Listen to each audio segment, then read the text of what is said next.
portions of the following program may be unsuitable for younger or more sensitive viewers. Viewer discretion is advised. Can't afford to quit. And as I said at John Lewis's funeral, as I have said right here in Philadelphia when I spoke at the Democratic National Convention, our ancestors, our fathers, our grandfathers, they had a much better excuse to quit than we did. Mm-hmm. I mean, how you think about what they were going up against when they started trying to register folks to vote, and they're looking around and they're saying, it's not possible. Anything's going to change. Jim Crow's been in place for 100 years. And yet somehow they still had the wherewithal to make a change. And look, you know, sometimes I hear folks talking about how things haven't changed. Come on now. I mean, that's just not true. Anybody who says things haven't gotten better in this country is somebody who didn't live through the 50s or the 40s mm-hmm. or the 30s. Mm-hmm. Because if you talk to folks who did, they ain't gonna say nothing changed.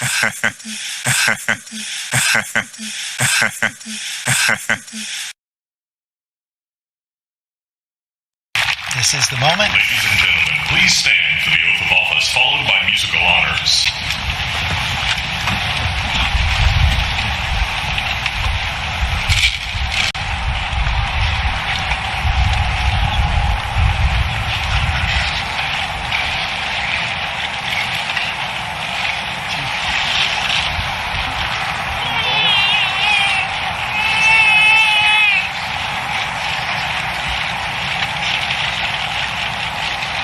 Please raise your right hand and repeat after me. I, Joseph Robinette Biden Jr., do solemnly swear. I, Joseph Robinette Biden Jr., do solemnly swear. That I will faithfully execute. That I will faithfully execute. The office of President of the United States. Office of President of the United States. And will, to the best of my ability. Will, to the best of my ability. Preserve, protect, and defend. Preserve, protect, and defend. The Constitution of the United States. The Constitution of the United States. So help you God. So help me God. Congratulations, Mr. President.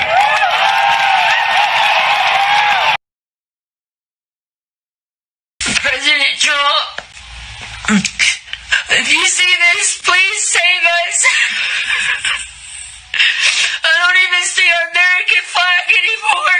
Biden's talking with some kind of crazy flag. This is America. This is our land. Please, President Trump. Please, I hope you have a plan. God, please save us. Save us from the devil, please. Y'all, I'm about to have a panic attack. This is our country. Our country. This is awful. God, please save us, please.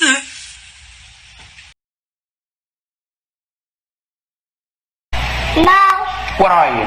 I'm black and beautiful. What is your nationality? My nationality is Afro-American. Suppose I had some money in my pocket. Suppose I gave you $1 to say that you're an American Negro. This is money now. Money talks. Money talks. This dollar, and if you don't say it, you don't get it. You're an American Negro, aren't you? No.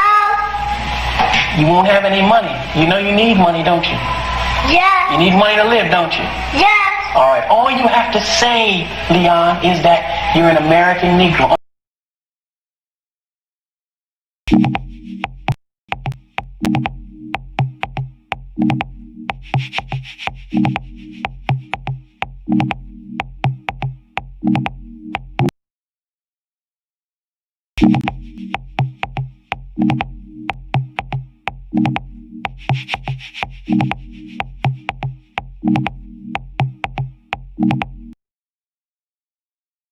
Hey, how's y'all doing, everybody? This is your host, the most hated show, the Black Corner of the Internet and Black Corner of YouTube. I'm your host, Mr. Blow Your Minds, and welcome to Black Minds News Live Report.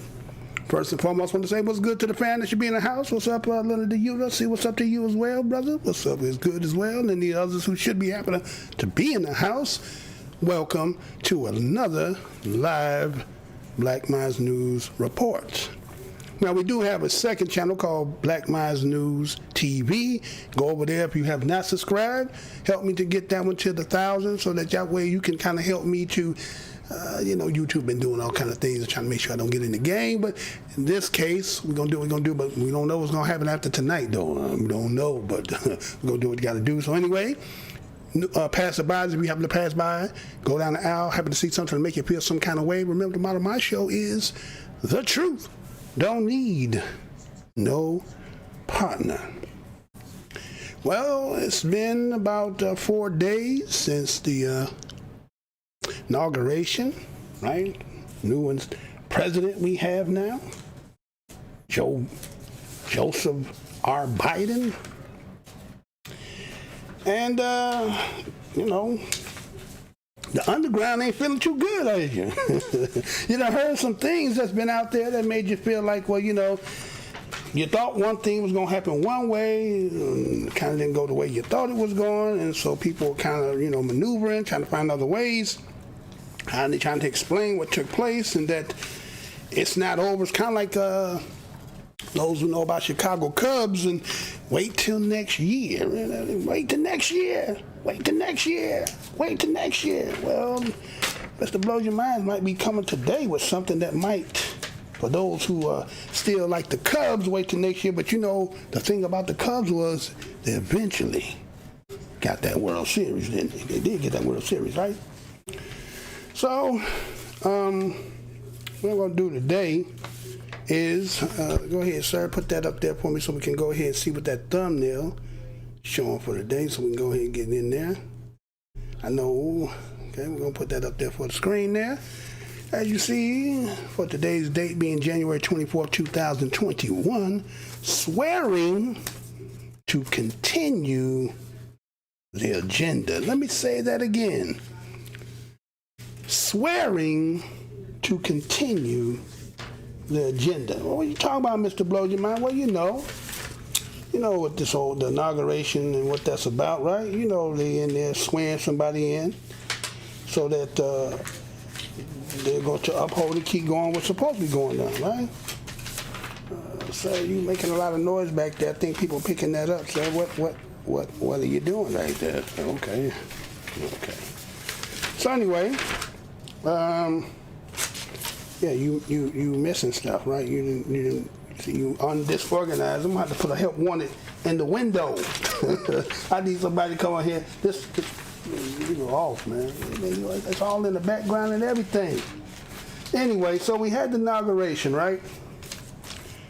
Again, country is split because some people feel one way, some people feel another way about it, and they say in the case of a tie goes to the runner, right? In this case, we did see that, and some people felt some kind of way, but that is what it is. And until maybe what we present tonight, you might say, well, wait a minute, it might be like the Cubs, hold on. So, now again, we don't advocate for anything over here, because again, in the plantation, in Master's house, changing under God don't change too much more for us as we as BADOS, as I call Black American Descendants of Slave. I know people have the issues about talking about black and how it don't have nothing to do with law, and I get all that, but we identify ourselves with that. So again, let me give me one out there. My mic, is it muzzled or am I straight? Because I've been working on it, trying to get it right. So I'm not sure. Is it good, Yuta? Is the mic, am I muffled, or is it coming out pretty straight? Been working on it. So anyway,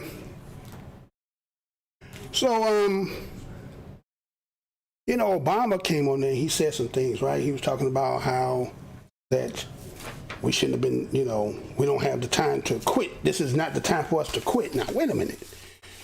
what do you know about quitting? And what do you know about the struggle about us being here in this United States of America, they call it, right? What you really know about that? You know, you kind of came from Hawaii, as they say, but when it comes to the long lineage, and then he threw the hat in talking about some, he was sounding like, back in the old days, right? He was trying to warm that car.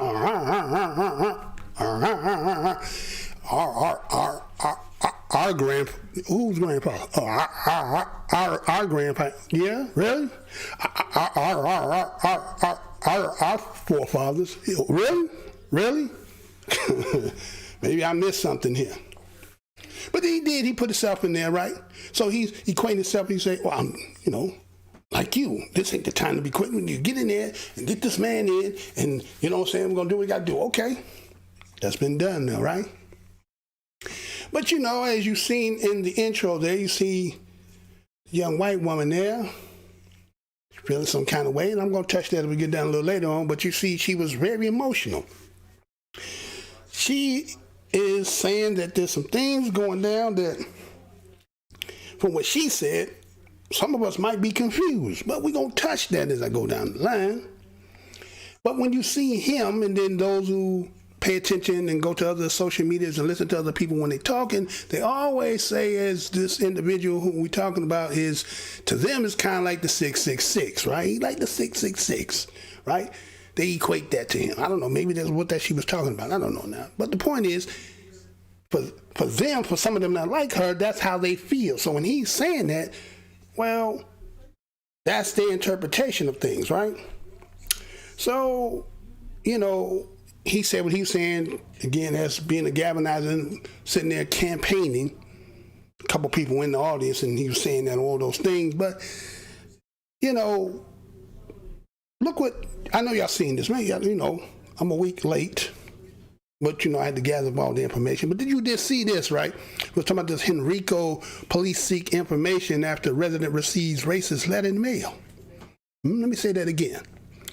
Henrico, police seek information after residents receive racist letter in mail. So all that, hoopla and everything that there was an article that came out and was talking about Henrico police was seeking community help after at least one resident received a letter in the mail with a racist message from a known hate group. Okay? So people getting fired up, right? This whole thing about this 2020 presidential, the people split, they're saying, well, it's kind of a black and white thing. Well, the Democrats are black and Republicans are white, and right, all this divide and stuff, right? And so people taking a heart and say, well, the reason why this has happened is because it has something to do with y'all. But listen to what this letter was talking about, right? I'm going to equate to the fact I'm talking about with Obama, right? So it said in the statement, it said Henrico police said that Sandston resident reported receiving a letter this week with a disturbing message concerning political retribution from a known hate group. The division is working this case closely with federal partners, including the United States Postal Inspection Service. Quoted as saying is, we are committed to the safety and well-being of our community members, said Chief Eric English. Acts of intimidation will not be tolerated in our community. Anyone committing criminal acts will be charged accordingly. NBC 12 was sent a copy of the letter by the resident, warning the letter has several derogatory innuendos and words are misspelled. So they threaten, but they can't even spell right, right? I know they can't spell right, though. They angry, though. And so it said like this. This was the letter that you can see on your screen, kind of. I got it in its entirety, but I didn't put it in there for you to see. But it is on the screen there, and it says this, as greeting fellow patriots. These blacks cost us the election of our great leader. Caused the death of one of our fellow patriots on Wednesday. All over the America, we plan to send them a message on Inauguration Day, right? That's what we're going to do. Now, it continues and says, passing through this neighborhood, we've seen some blacks, by not exactly sure where they live. We asked them on the morning of January 18 that you place a watermelon slice or a box of KFC chicken on the road in front of their home so we can identify where they live. Let me say that again. On our way somewhere on the morning, on your way where you supposed to be going, 50 states, Patriots, on January 18th.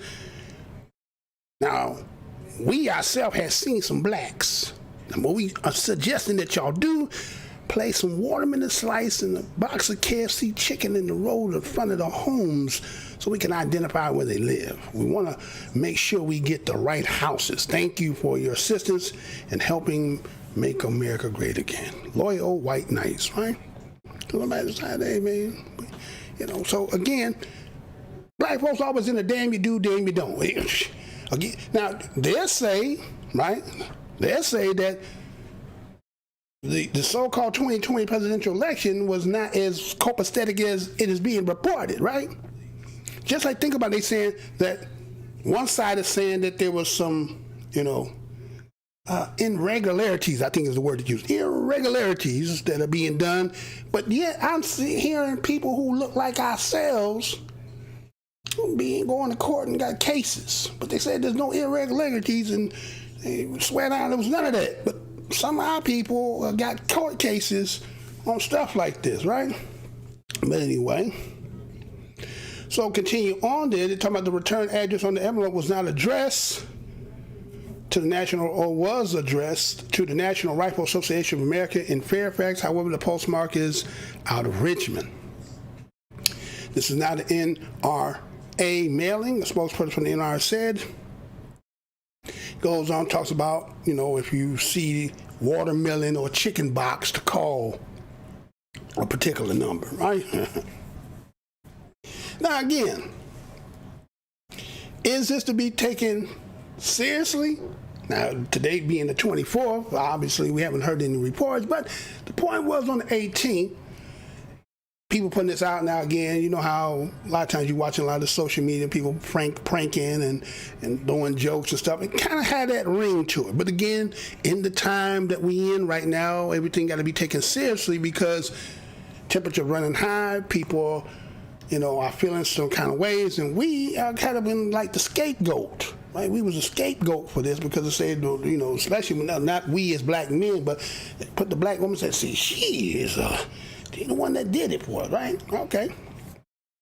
So it made some of them feel some kind of way. And again, remember you had Obama saying that, right? And so it made things, people come out there and do certain things, right? And so, you get that ready for me there, sir? Thank you. Yeah, okay. So, again, by it being, you know, the election and everything, and people feeling a certain kind of way, it had remind me in history of, you know, when situations like this happen, and you know, the old saying is, certain people catch a cold, we catch pneumonia, meaning now if they feel in some way like you've seen in the beginning where, you know, somebody crying and asking for help and, you know, the devil coming to get us. Now, if they feeling like that, then how should we be feeling, right? Should we be feeling like, oh, zippity-doo-dah? I don't think we should be putting on no zippity-doo-dah. But anyway, so, you know, history, you know, under that circumstance of what that had took place, kind of had remind me of something. And what I'm gonna do before I go there, I'm gonna go ahead and hit this commercial break and then be right back. Check this out.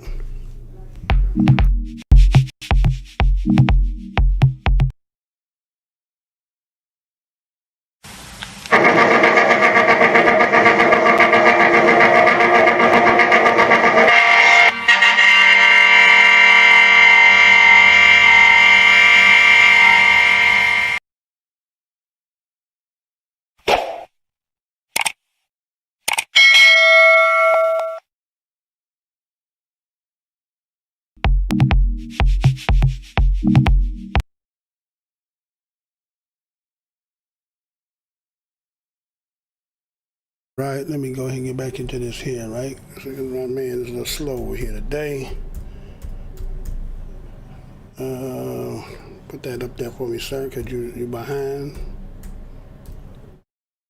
And we should be all right if you hit that. All right, so go ahead and throw that up on the screen. And remind me of a story I had read that came out earlier this week, right? And it's talking about how white enslavers received money for execution of enslaved black people in North Carolina. Let me say that again.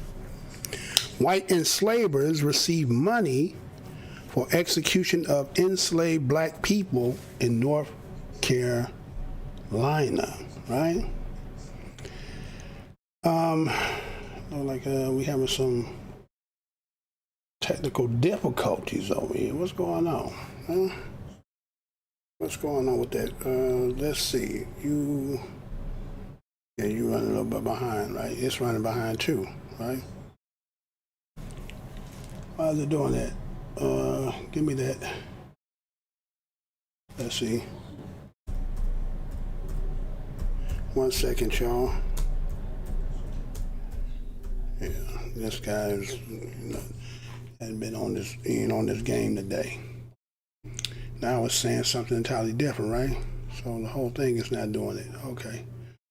So pull that back up for me, sir, and then we go from there. All right. So, according as it says, white enslavers, right? So, this was done January 18th, 1771. So it'd be in January 24th right now. So we're talking about 249 years ago, right? It was talking about a particular time. Let me go ahead and let me put this together right here. There we go. That's good right there. Yes, I understand why they didn't pull up, right? Yeah, crazy. But anyway. All right, so it's talking about the January 18th of 1771. Okay, what's going on? Hold on, y'all. We got some technical difficulties going here, so that means something might be going on in this background over here. All right, you know how they do. That's what you talking about? Okay, so there's something going on all of a sudden here, y'all. So got to give me 1 quick second. So kind of crazy that that's happening at this time, and it's been okay. But you know how they doing right now, right? It's kind of a wonderment that there's any black shows left, to be honest about it. Yeah, because like every time you do that, it's going to do that. So, okay, it's talking about on January 18th of 1771, is the North Carolina General Assembly approved the disbursement of public funds to enslavers for compensation for execution of black people. If they held them in bondage, and it said nearly a dozen enslavers received money from the state. According to the article, was talking about how a white man in Duplin County, he was given about 80 pounds, which they say was equivalent to about $18,000. We're talking about in 1771. And it was given by the government-led execution of enslaved by a man of that time. Could be one of our ancestors named George. They don't give a last name or anything like that, right? Where the rest of that at? Yeah, this is strange how it's doing it, right? Very strange. It must be all up in your stuff, boy. That's what they do. All right, so go back up there, do that one more. Yeah, that's strange, right? That whole thing gone. What? Hold on, man. That's crazy. Yeah, hold on 1 second here, y'all. There's something going on here. Yeah, the mug sitting up there. You gotta be up in there doing that business. Cause yeah, all of a sudden not even none of that good.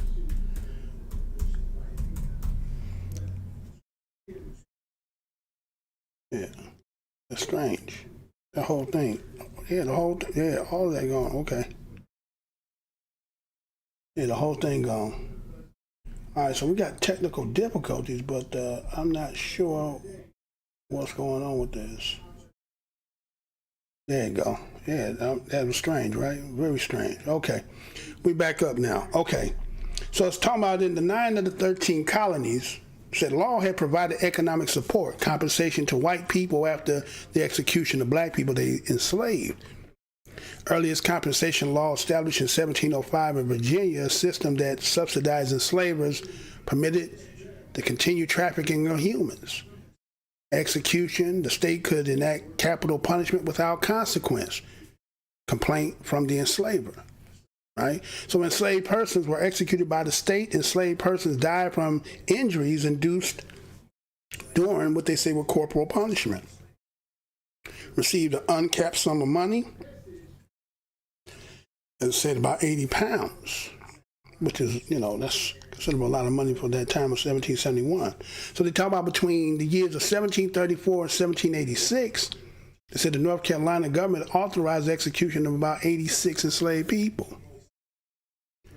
Involved compensations to enslavers. Now, the execution were carried out without any formal legal process. We still talking about that today, right? We still be saying just us, right? I know a lot of people, right now with everything going on, some people got some kind of like, oh, this things they're going to change, right? Okay, but again, remember the theme for today's show is, swearing to continue the agenda. We don't never supposed to forget that, right? Tell people show you not what they tell you, right? And in this case, ain't nobody promise you anything, but just hold on and wait and let's see if we got something for you. But in the meantime, between time, if we check back what has been done from the history to now, the words ain't too good for us. But anyway, so it talks about how the involved compensation to the enslavers, right? The executions, they were carried out without any formal legal process. And this goes back to the North Carolina slave codes of 1741, which denied enslaved people their rights to due process, right? I mean, that's 1741, and still to this day, sometimes we see situations, and again, as Black Minds News have done so many stories over the years, that right to due process is something we still struggle with on these cases that we see. And it was the belief that enslaved people were not suitable for the legal system. Now, here it was in 1741, they had that on the law books, that black people being enslaved were not suitable for the legal system. And that enslaved people were tried before a tribunal composed of enslavers who were quick to deliver conviction and punishment. Let me say that again. Enslaved people were tried before a tribunal composed of enslavers who were quick to deliver convictions and punishment. And they would often do that on the same day. Ain't like you get sentenced or get convicted and come back for sentences. No, they did all that right then and there. Okay, we're going to find you guilty, we're going to convict you to death, and we're going to do it all on the same day. So in 1793, this practice, now you know how they always say this practice, right? So they said this practice that they do. Now again, when it's practice for them, it's always game time for us. Let me say that again. Practice for you, but it's game time when it comes to us, right? So they said this practice that they were talking about, they got recodified in North Carolina. And when it got recodified, it was saying that enslaved people were only entitled to a trial. Hey, you get a trial. Give them at least that. Give them a trial, right? Now, this trial, these people who they would have would be juries of what they consider good and lawful men who were owners of slaves. Let me say that again. When they recodified in 1793 in North Carolina, for those who from North Carolina, or North Cackalack, right? Slave people were only entitled to a trial. And the jury would be made up of so-called, what they quote and say, good and lawful men, owners of slaves, before imposing execution. Now, damn, you got the whole shit rigged. Judge, jury, you know what I'm saying? Nigga couldn't win, right? Can't win, right? So the enslaver tribunals assigned a monetary value that would be given to the enslaver. Now, here it is that you got to take your property, they got to go through a trial, and they're going to find and convict them for execution, and the court is going to remedy for your inconvenience that we're going to have to, do what we're going to, this corporal punishment or execution. We're going to pay you out. We're going to cash you out for this. Can you believe that? Right? I know in the beginning somebody was talking about crying and talking about somebody said the word the devil. We were trying to figure out, well, who is that you feel like that, right? So they say half of the claims approved by North Carolina General Assembly, especially on this January 18th of 1771, we're talking about getting about that 249 years and about 6 days ago.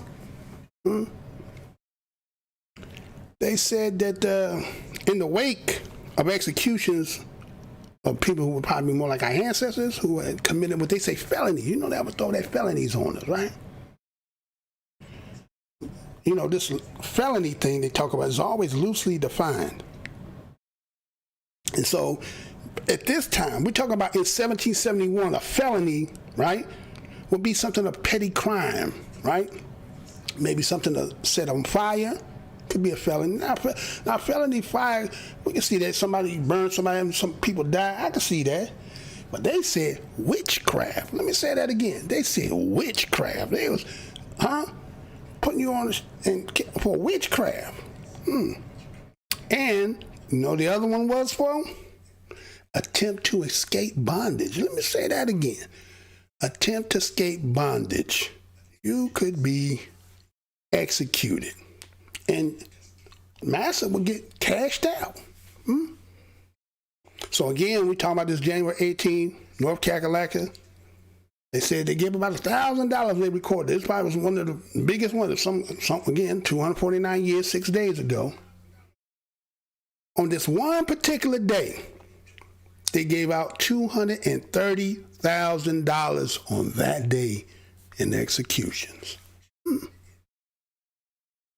And guess how many people they only, supposedly what they say? There's only 13 people.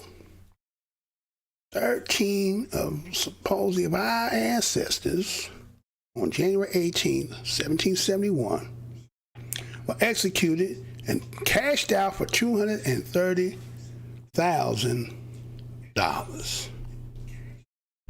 And my man said, our grandparents, our forefathers, who are you talking about? I don't know what you're talking about, right? I don't know who he talking about when he said that. Who he talking about? Because, see, you know, people be falling for it because, again, everything on my skin is my kin, and start talking and singing Al Green and what's that, we singing Amazing Grace, all that, you know what I'm saying? Saying all that.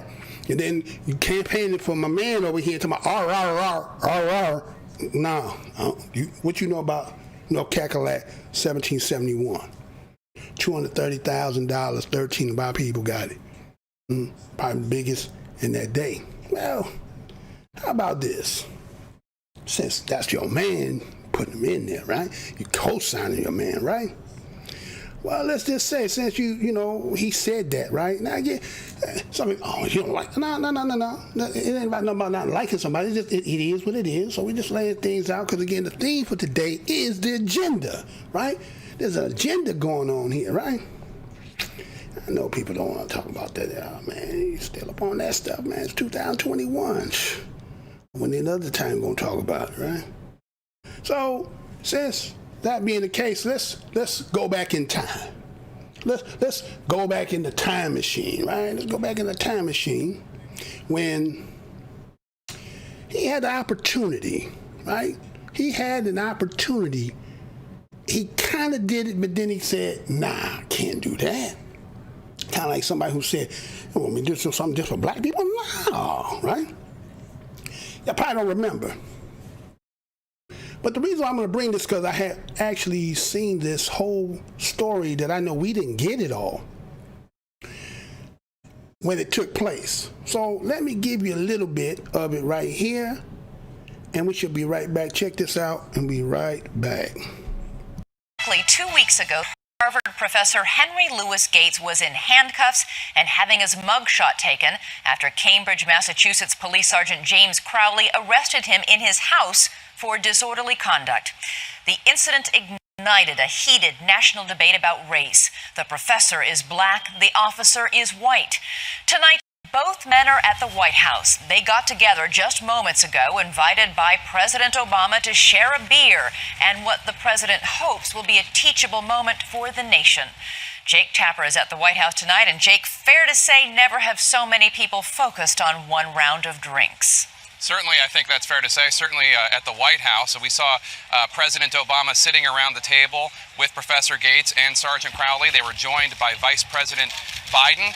For the time that we were out there, which was just under 2 minutes, it appeared that most of the talking was being done by Professor Gates and Sergeant Crowley. President Obama chimed in once, but for the most part, he and the Vice President stuck to the snacks and the beers in front of them.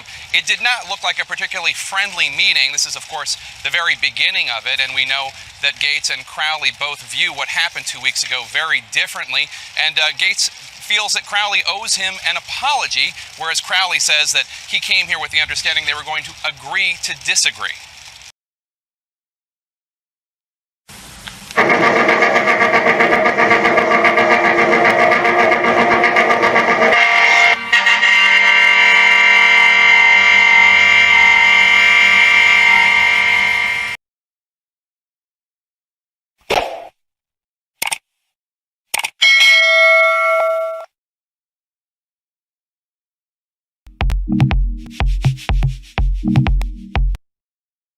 All right, we back, right? So, I remember that back in about 2009 when that whole story broke. Now, again, this ain't about here advocating for, again, let's say, for instance, it's talking about the person who ended up being arrested. Because, you know, we all, again, we see people in certain ways, and sometimes, again, they appear to be one way, but, you know, but again, it's just a scenario, again, about this whole agenda business I'm talking about, right? So, anyway, so in 2009, we had, remember that story, for those who can, I guess, recall that, right? And remember how that whole situation, and they talk about the beer summit and the whole thing.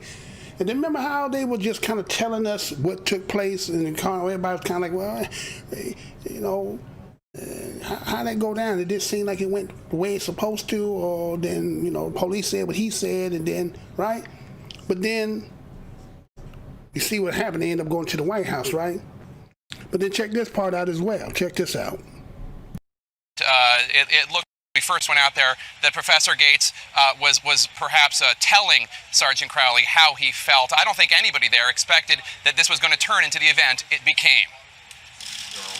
Earlier today, President Obama said he was, quote, fascinated with the fascination about his drinks with Professor Gates and Sergeant Crowley, and he chided some in the media for calling it a beer summit. It's a clever term, but this is not a summit, guys. This is three folks having a drink at the end of the day, and hopefully giving people an opportunity to listen to each other.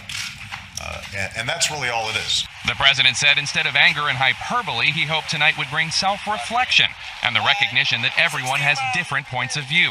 A fact lost amidst the hype. That you lose sight of just the fact that these are people involved, including myself, all of whom are imperfect. With their families, Gates and Crowley flew from Massachusetts to Washington, D.C. earlier today. Gates has said he wants an apology. And Crowley? What do you hope to accomplish today, though, getting to the White House as professor? Hope to make a move on and get back to work. Crowley's arrest of Gates for disorderly conduct in his own home drew some headlines, but the story became a media frenzy 8 days ago after the president was asked about Gates' arrest, and he raised the issue of racial profiling and said this. The Cambridge police acted stupidly. An adverb he soon came to regret. I could have calibrated those words differently. My hope is that as a consequence of this event, this ends up being what's called a T.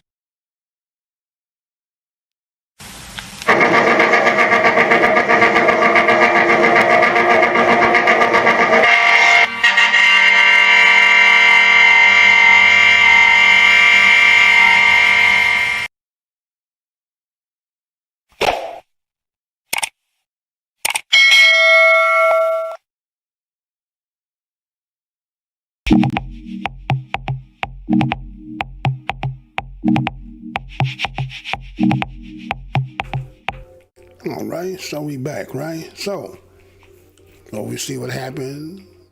President Obama went up there, said, hey, a man didn't do that, right? He acted stupidly. Then he had to take it back. Oh, no, I didn't mean to say that. I could have had a better set of choice of words and so forth and all. Okay, so what really happened that day? You know what I'm saying? Do you really know what happened that day?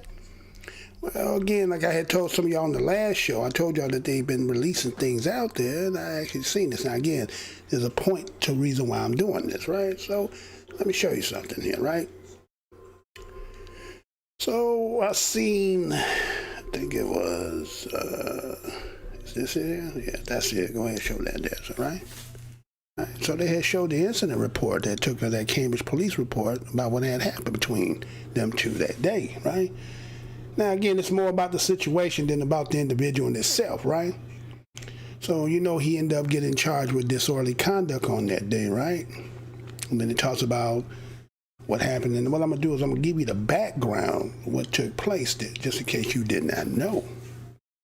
Now, it's talking about, they said the narrative is on Thursday, July 16th of 2009, Henry Gates Jr., from Ware Street, Cambridge, Massachusetts, was placed under arrest at Ware Street after being observed exhibiting loud and tumultuous behavior in a public place. Directed at a uniformed police officer who was present investigating a report of a crime in progress. These actions on behalf of Gates served no legitimate purpose and caused citizens passing by this location to stop and take notice while appearing surprised and alarmed. On the above time and date, I was uniformed, and I guess it's him writing his report. Above, it says, on the above time and date, I was on uniform duty in an unmarked police cruiser assigned to the administration section, working from 7 a.m. to 3:30 p.m. at approximately 12:44 p.m. I was operating my cruiser on Harvard Street near Ware Street. At the time, I overheard an ECC broadcast or possible break-in in progress at Ware Street. Due to my proximity, I responded. When I arrived at Delaware or Dale Street or Ware Street, I radioed ECC and asked that they have the caller meet me at the front door to the residence. I was told that the caller was already outside. As I was getting this information, I climbed the porch stair towards the front door. As I reached the door, a female voice called out to me. I turned and looked in the direction of the voice and observed a white female, later identified as Lucia Whalen.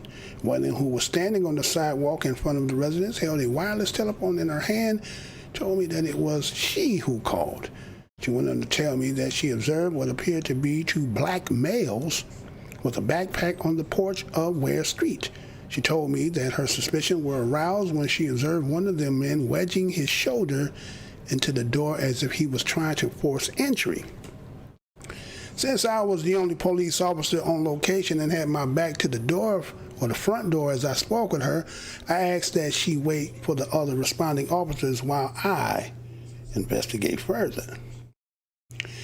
He goes on and says, as I turned and faced the door, I could see an older black man standing in the foyer of Ware Street. I made this observation through the glass pane front door. As I stood in plain view of this man, later identified as Gates, I asked if he would step out onto the porch and speak with me. He replied, "No, I will not." He then demanded to know who I was. I told him that I was Sergeant Crowley from the Cambridge Police and that I was investigating a report of a break in progress at the residence. While I was making this statement, Gates opened the front door and exclaimed, "Why? Because I'm black, a man in America?" I then asked Gates if there was anyone else in the residence.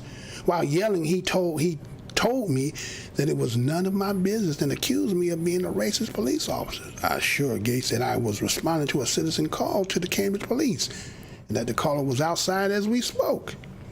Gates seemed to ignore me and pick up a cordless telephone and dialed an unknown telephone number. As he did so, I radioed in channel 1 that I was off in the residence with someone who appeared to be a resident but very uncooperative. I then overheard Gates asking the person on the other end of the telephone call to get the chief and what the chief's name. Gates was telling the person on the other end of the call that he was dealing with a racist police officer in his home. Gates then turned to me and told me that I had no idea who I was messing with and that I had not heard the last of it. While I was led to believe that Gates was lawfully in the residence, I was quite surprised and confused with the behavior he exhibited towards me. I asked Gates to provide me with a photo identification so that I could verify that he resided at Ware Street, and so that I could radio my findings to ECC. Gates initially refused, demanding that I show him identification, but then did supply me with a Harvard University identification card. Upon learning that Gates was affiliated with Harvard, I radioed and requested the presence of the Harvard University police. Within the Harvard University identification in hand, I radioed my findings to EEC. On Channel 2 and prepared to leave, Gates asked again for my name, which I began to provide. Gates began to yell over my spoken words by accusing me of being a racist police officer and leveling threats that he wasn't someone to be messed with. Some point during this exchange, I began aware of that Carlos Figueroa was standing behind me when Gates asked a third time for my name.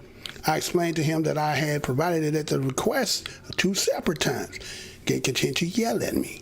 I told Gates that I was leaving his residence and that if he had any other questions regarding the matter, I would speak with him outside of the residence. As I began walking through the foyer towards the front door, I could hear Gates again demanding my name. I again told Gates that I would speak with him outside.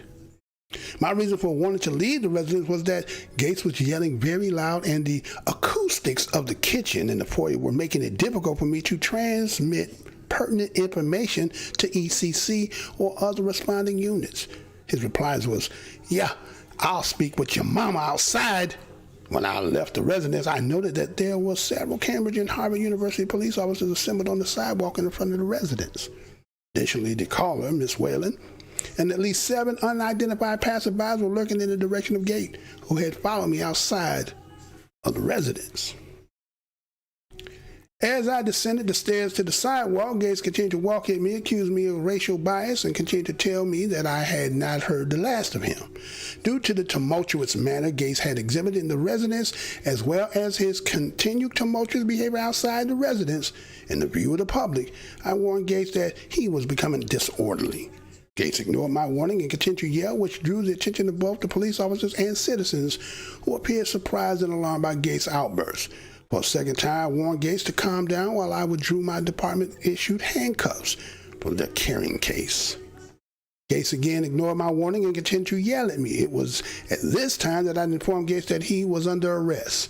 I then stepped up the stairs onto the porch and attempted to place handcuffs on Gates. Gates initially resisted my attempt to handcuff him, yelling that he was disabled and would fall without his cane. After the handcuffs were properly applied, Gates complained that they were too tight. I ordered off.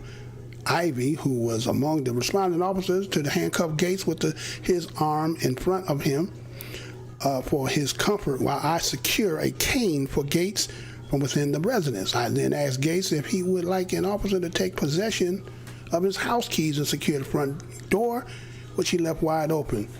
Gates told me that the door was unsecurable due to the previous break-in attempt at the residence. Shortly thereafter, a Harvard University maintenance person arrived on the scene and appeared familiar with Gates.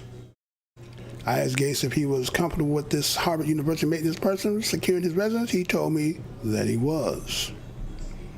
Okay, now, that's what the report said. That's what they had said took place, right? They said, "Well, Mr. Blackman, why are you doing all this?" Because again, we're talking about agendas here, right? We're talking about agendas here, right? So, in that report that you heard, based on, the media and how it went on and the so-called Beard Summit and everything, and then you see the response that President Obama had at the time, and then he went back and he said, well, that was a little bit too harsh for me. I shouldn't have said that. And then he took another stance. And then again, when you heard in the report, it said, well, when we come to this BS summit, the officer was not coming there to do any apologies. He was just coming in to hear you out. Right? Now, based on that report there, what you think would happen? What you think happened? Right? Somebody called, said somebody seen 2 people. 2 people. Not 1, but 2. Person who calls, you are confronting the person. I don't think they ever said anything about that residence, but they said something about the door, but I don't know if they said that particular place, but he went up on there and he seen Gates in there. But remember when we first heard this, they said he was outside trying to break in his own apartment. Remember? His own house. Remember that? But as you hear that report, he was already in his house and he's coming in with him, right? Okay. Right. Okay. So we see that the situation based on, again, Gates is feeling some kind of way because he's saying, wait a minute, I'm up in the house. You want me to show you ID? He did present ID. He gave him his state-issued Harvard University identification, right? So he had complied and all that, but yet you would still be persistent. But being up in his house, right? You know what I'm saying? I'm pretty sure you got pictures or something. You in there. Okay, is there age range you looking for? None of that? None of that, right? Okay, all right. Now, can you understand that the individual is feeling some kind of way because you seem to be accosting him?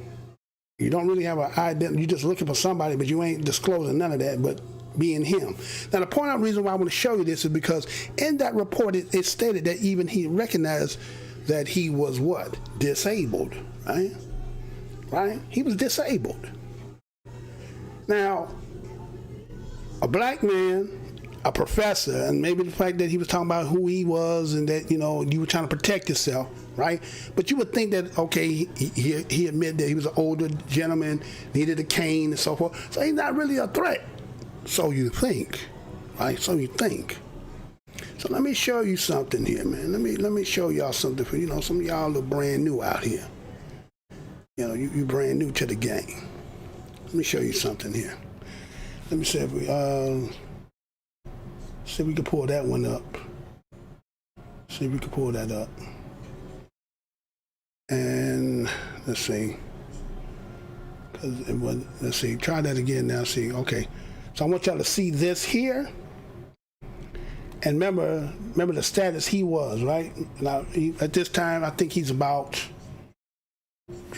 like 50 something at this time, right? And pull that up. Then we can show that. There we go. We good now. Okay. It seems like it's better now. Okay. All right. So I want you to see this here, right? I want you to see this here. Go there. Okay. Show that for the screen there. All right. So I want you to see this. Now, again, this is not coming from me. This is coming out of, you just got to hear this, right? So you see on your screen that says, this nigga's broken. Hypermasculinity, the book, and the role of physical disability and white anxiety towards the black male body. Let me say that again. This nigga's broken. Hypermasculinity, the buck, and the role of physical disability and white anxiety towards the black male body. Okay? Now, in this, it talked about, they gave a scenario. Talking about an individual, it was about September 23rd of 2015. His name was Jeremy Madole. And they talk about how a police officer in Delaware had allegedly got a call, and somebody called and said that Mr. Doe, who was going to be the black man, right? That somebody called, said that he was threatened suicide, and that they was calling 911 to have the police to come to respond, right? And that the 911 call had reported that Mr. Doe had shot himself, right? So a 911 call can be heard yelling, and the man had shot himself. And they gave the location, talking about he was at an AutoZone parking lot, and he had fallen out his wheelchair. Now, look at all this description here. Listen to that. Okay, you got a man, suicidal. He's shooting himself. Somebody's calling 911, say he shot himself, and then he's also in a wheelchair, right? Now, picture that. Put that in your mind's eye, right? So, Mr. Doe was reported to the police as a victim, okay? Now, when the person called, he's supposed to be the victim, right? Because he's suicidal, right? He done shot himself. He's disabled in a wheelchair, right? If you got that kind of call, if you should happen to be them, isn't that how you're going to look at the situation? That's how you would look at it, right? All right. But this here is not Mr. Blow Your Mind saying this. This is they saying this. Now, you understand what I'm talking about? Check this out. Now, again, he's described as a disabled man with an injury. Man who's suicidal. He's in need of help, right? So this would, in a sense, would be kind of like victimhood, right? But this victimhood is not being seen. You know why? Because he's a black man, right? Black man a threat. body marked for death by the danger he posed to others. Right? Black man death, regardless of you being disabled or not, you still a threat in somebody's psychology or psychology, right? Psyche. So again, they're talking about the stereotypes applied to his body despite being confined to a wheelchair. The death of hundreds of other black males in America. Execution was recorded, released to American public, suddenly judged, or just unjust killing. Right? Hundreds of black men killed every year in America. Right? Mr. Doe was paralyzed from the waist down, and he was being shot. He had been shot at the age of 18, and that's how he ended up getting into the wheelchair. Now, what threat does a black disabled man pose to anyone? Was he armed? Oh, he did have a gun, right? Question is, define black male in this country. Why black male death in this country? Now here he is a man that's disabled. Why is it easy to frame the lives of a black man and boy by one act that if you look in their history and they say, okay, he had a background, you know how to do this, I get on this, I talk about your background. Well, Trayvon, he was doing this, this, and that, but what about what took place? No, because it ain't about that. About what we're finna talk about. So, the black male disabled in his resistance consideration, right? So in this mind, you got to find out what is it that make a black disabled man in that same situation, like with Gates and them, why did he feel like he was a threat? Now again, they wrote this. I didn't write this. Now they talk about in many academic fields, disability studies, when they confront about race, class, and gender assumptions about the body, which lies at the center of the conceptualization of disability. This one particular dude named Phil Smith, he had argued about whiteness normal theory, disability studies. He says, whiteness is a normative, dominating, unexamined power that underlies the rationality of Eurocentric culture and thought. Let me say that again. This Phil Smith had argued that whiteness normal theory, disability studies, whiteness is a normative, dominating, unexplained power that underlines the rationality of Eurocentric culture and thought. It serves to punish to the margin not only those defined as not white, but also those defined as not able. And they go on about this disability, right? I want you to catch this now. Now, disability study functions to commodity blackness as a synonymous with disability, right? So there's white disability and then there's black disability, okay? So they was talking about some queer disability conference held back in 2002. It was talking about how disabled non-whites could not understand the overreaching mentality of many of the attendees, perhaps the best expressed by remarks made in the breakout session. Now again, here it is, this conference, we call it Queer Disability Conference. I don't know what that's about, but that's what they talking about. This conference they was having, and the people who were disability there want to they trying to get their rights set, like being black and disabled is worse than still being white and disabled. It's a difference between the two. Well, check this out. And so it says being disabled is just like being black. That's what white people saying. Being disabled is just like being black. So society should stop hating us and give us our rights. What? Huh? That disability study normalizes disability such that the white disabled body is the conceptual anthropomorphical origins of disabilityness, excluding color. So when you're talking about disabled, it only is categorized as only for white folks. Black folks can't be considered disabled in the minds of white folks. Huh? You can't be looked at even when you in a wheelchair, got cane and everything. You are looked up as something entirely different. I'm going to tell you the rest of this now, okay? All right, so white disability studies treat people of color as if they were white people. Now check that out. White disability studies treat people of color as if they were white people. So black disability and a white disability should be synonymous. You're both disabled. It has nothing to do with color, right? When they do this, when they talking about doing this, the studies for it. But the people who are disabled, they say, no. I'm white. I'm disabled. He's not really disabled. Now, listen how they do this. All right? You may be like, what the hell are you talking about, Mr. Blowman? Check this out.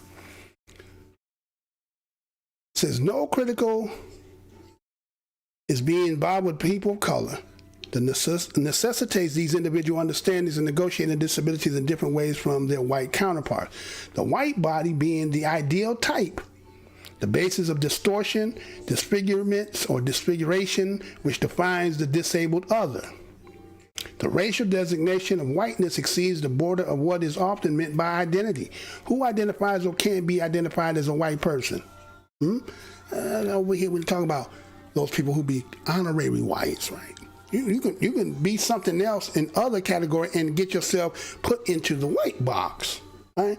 But a black person can never go in the white box. No matter how much they change their mind or how you I cross my eyes and talk my teeth. You can do all that you want, but you can't. But you know, got a lot of people sick trying to do that, right? But anyway, check this out what they saying. So they says that according to in here, again, these are not Mr. Blow Your Mind's words. This is what I gave it to you, showing on the screen where you can go see that for yourself. There's a lot of other stuff in there too. And it goes on to say the racial designation of whiteness exceeds the border of what is often meant by identity. Who identifies and who can be identified as a white person? Whiteness speaks to something more fundamental in the West that has to come to define what it is to be human or non-human. To be non-white is to be abnormal. To be non-white is to be abnormal. Evolutionary bind. Phylogenetic order of human development. Those who are race have historically been constructed as the degenerate, inferior, non-human, opposite to the national prototype of the human, superior, Western, abled human. Let me say that again. In the West has been come to define it is to be human or non-human. To be non-white is to be abnormal, evolutionary behind. Phylogenetic order of human development. Those who are raced have historically been constructed as the degenerate, inferior, non-human, opposite to the rational prototype of the human, superior, Western, able human. An outgrowth of the 19th century eugenics. Degeneration became a compelling racial metaphor such that the colonized races were assumed to be intrinsically degenerate. A result could never be improved. A result that could never be improved. Degeneracy suggests biological weakness, disease, translating into an attribution of diminished cognitive and rational capabilities of non-white populations. That's them talking. I ain't said this. They showing you, right? Now talking about in the West, colonial counts of abnormality became dichotomizing anthropomorphical designations separating those who are human from those who are not human. Going back to the times of colonizing, when they was colonizing us, right? The dichotomy, which is the splitting, between those who are human and those who are not human. Bodies who are origins are thought to have shared a phylogenetic distance from European man, thought to be the embodiment of pathology, degeneracy, racial inferiority, a kind of abnormality. Disability was considered to be unnatural and detestable. Normality became synonymous with, which was natural, a means of establishing the universal, unquestionable good and right. The moral constitution of the self, interior characters one possesses, became associated with the physical and mental formation of the body. So this brother who was an African had argued about the Western, it's called epistemology. Body, he said the body is given a logic all of its own. Now see, this is the psychology they looking at. See, the body in itself has got its own, it's different, it has its own separate existence. That's how they saying, right? Okay. Goes on and says that the body is always in the view and on view. So Somatological becomes intuitive, which is obvious when gazed upon. In the West, sight analyzes the body, becomes the instrument used to identify biological deficiency. So the minute they see you, you know how people say, race is just a construct. It's not real. In whose head it's not real? Oh, telling me it's not real, but in your head, it's real. Oh, it's very real. Okay. To indicate degeneracy and inferiority, right? Deformity of the body is a reflection upon the supposed distortion of the mind. Distortion of the mind suggested the savage degeneracy of the body. Okay, pathology to power, rethinking race, poverty, and disability. This is by these people that had wrote this, right? And this is what they came to say. In the 21st century, they said the concept of disability applied to a medical, psychological diagnosis can submine the cultural, social, and historical derived identity of an individual beneath a label of pathology. Despite the supposed progressive social conscience of the American public, seemingly infinite theoretical nuances in identity theory, anthropomorphical or ontological problems continues to reemerge as a basis of engaging those bodies perceived as disabled. Risk of being reduced to the perception and anxiety of others is only amplified by the vulnerabilities racial groups have in the mainstream society, whereas white individuals with disabilities can recognize that their disability is the main reason why they are discriminated against, segregated, and oppressed. Disabled minority groups have a harder time separating or consolidating their multiple identities. Non-white experience segregation and discrimination independent of their disabilities. Consider the fact that poverty is a major source of marginalization. Most individuals colored with disabilities are poor. The experience of disability is only one more factor in the already oppressed existence. So being disabled and being black is all in one. It's just another add-on to your the weight of who you are. You know what I'm saying? You ever notice that when you ever see some of these stories, when you be watching and there's somebody coming in and say they want to play that they want to say a mentally challenged or deranged? Have you ever seen somebody who look like you get that? Because you can't get that. No. You can't. I'm going to show you the rest. Got a little bit left. Just a little left. And that's the reason I'm showing this, because again, you got to remember the gender. Now, what of the black male? They said decades of work identifying whiteness and bourgeois or the bougie's assumption in the disability theory. The attempt to create specific theories of black male disability, which engages the vulnerability his body has to death. Hypersexualization, superhumanism in America. Now, hypersexualization, superhumanism. Remember when Mike Brown, remember when the cop said, he's bulking up, he's like Hulk Hogan. I was like a little kid, and he was just going right through the bullets. Now you see where that come from? See where that come from, right? Right? So they link this between colonial concepts of inferiority. Racial culture misses the opportunity to fully articulate the vulnerabilities of racialized maleness has within the national feminist disability study perspective. Hogwash, right? And so it gave a story about a woman who had a husband who had a grade 4 brain tumor, and he would have tumors and tremors. Their whole worry was that he would never have convulsions or, going to some kind of spell and being somewhere where white folks was at. That was what they feared. Because they said a black man's body seizing, right, having a seizure, right, is a threat in the psyche of a white person. Now you can see this. Okay, y'all, do you think I'm lying? All right. Y'all remember this story here? Y'all remember this? Check this, I'll be right back. We're following developing news. Demonstrators blocked traffic in South LA on the Harbor Freeway tonight after the release of the autopsy report in a controversial police shooting.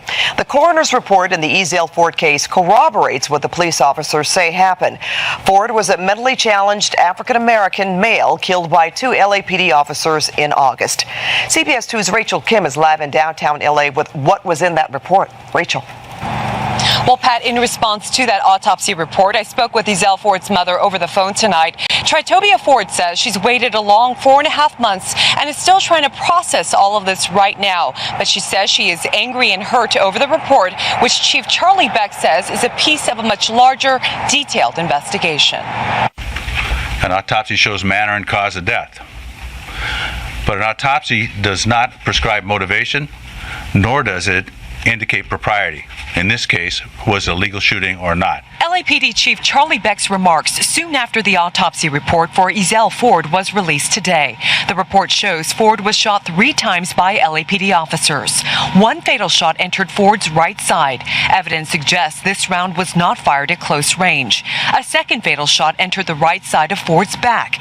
This shot was fired at such close range that the gun's muzzle made an imprint on his back. A third non-lethal round hit the 25-year-old in his right arm. There is nothing in the coroner's report that is inconsistent with the statements given to us by the officers. Chief Beck gave the officers accounts of what happened the night of August 11th. He says one of the Newton area gang officers said he shot twice at Ford after his partner, who was on his back with Ford on top of him, yelled that Ford had his gun. At about the same time, the officer on the ground, while on his back, grabbed his backup weapon, reached around Mr. Ford and fired one shot at close range, striking Mr. Ford in the back. You don't shoot people in the back, period.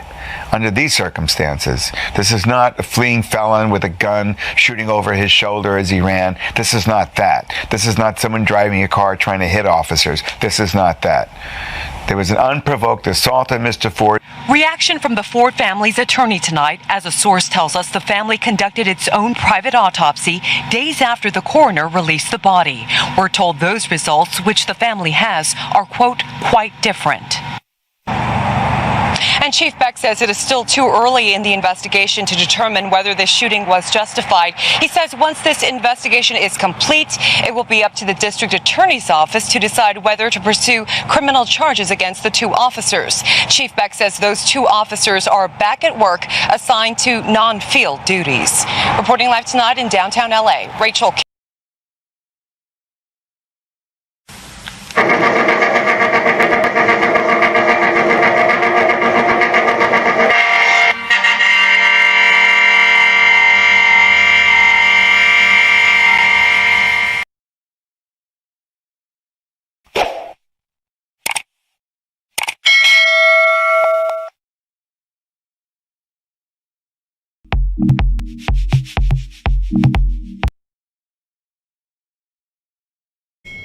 All right, we are back, right? So, that was Ezell Ford, right? Those who might remember what happened with him, right? He was a disabled man, right? But you see, he got 3 slugs on him, right? But again, I'm making this up, right? So again, talking about how when you are disabled as a black man, right? They're saying that the black male body is a source of terror in white patriarchal society.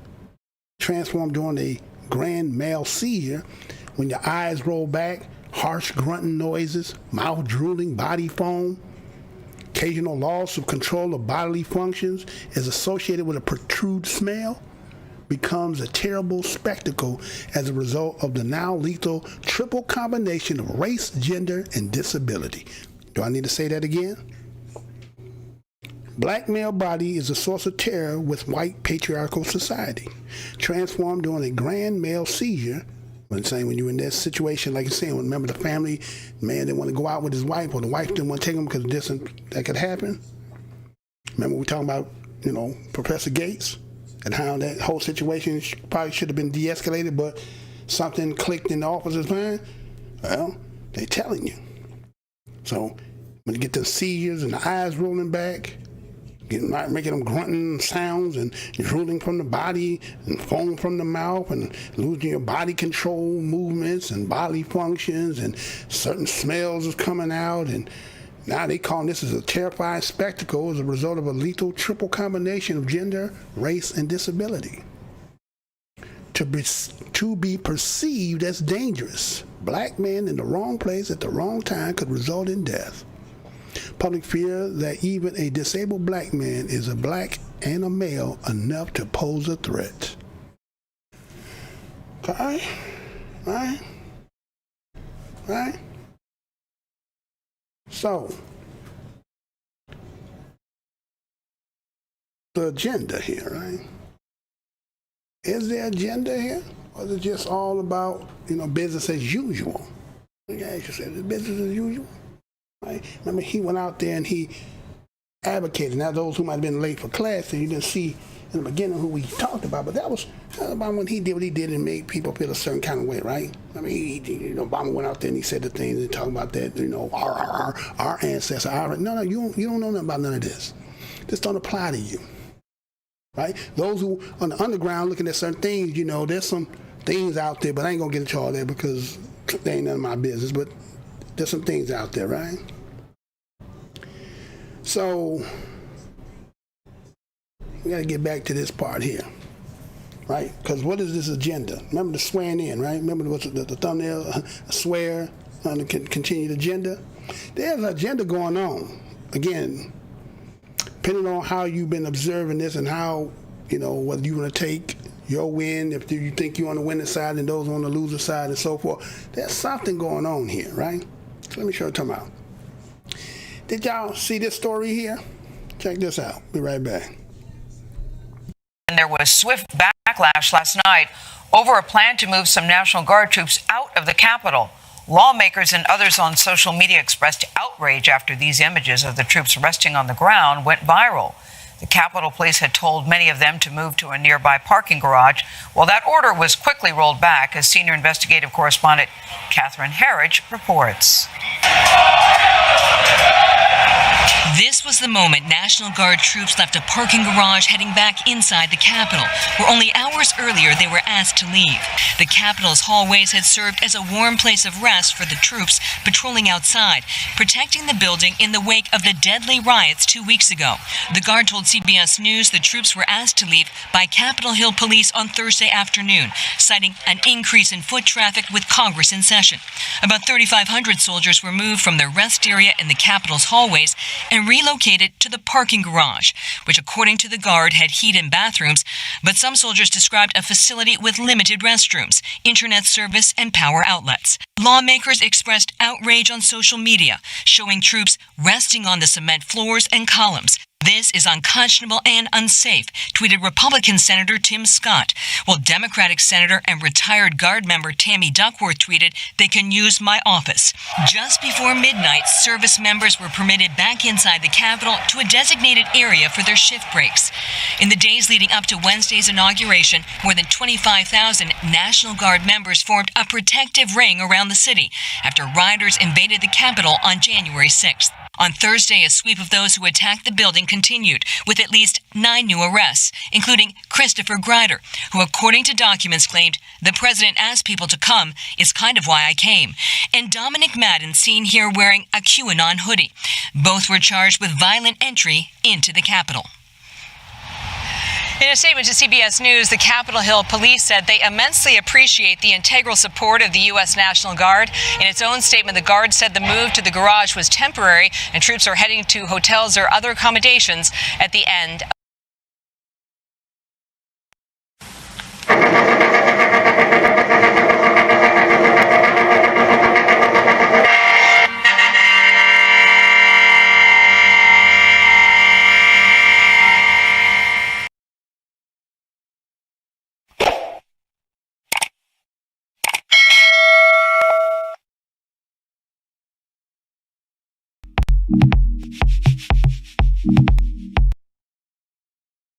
All right, we are back, right?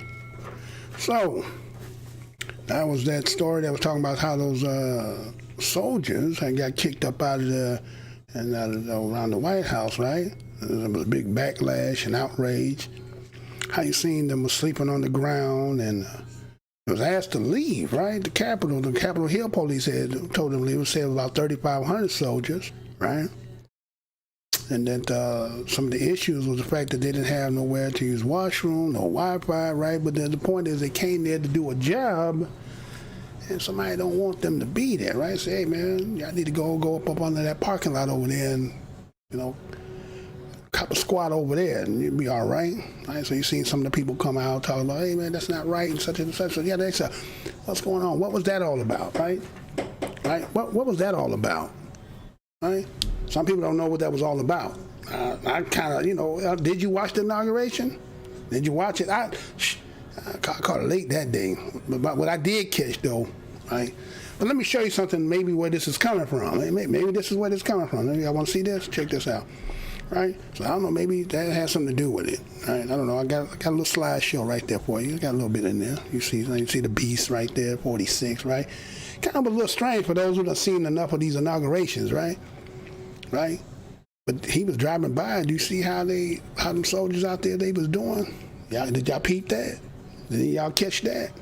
They was out there like that. Look good.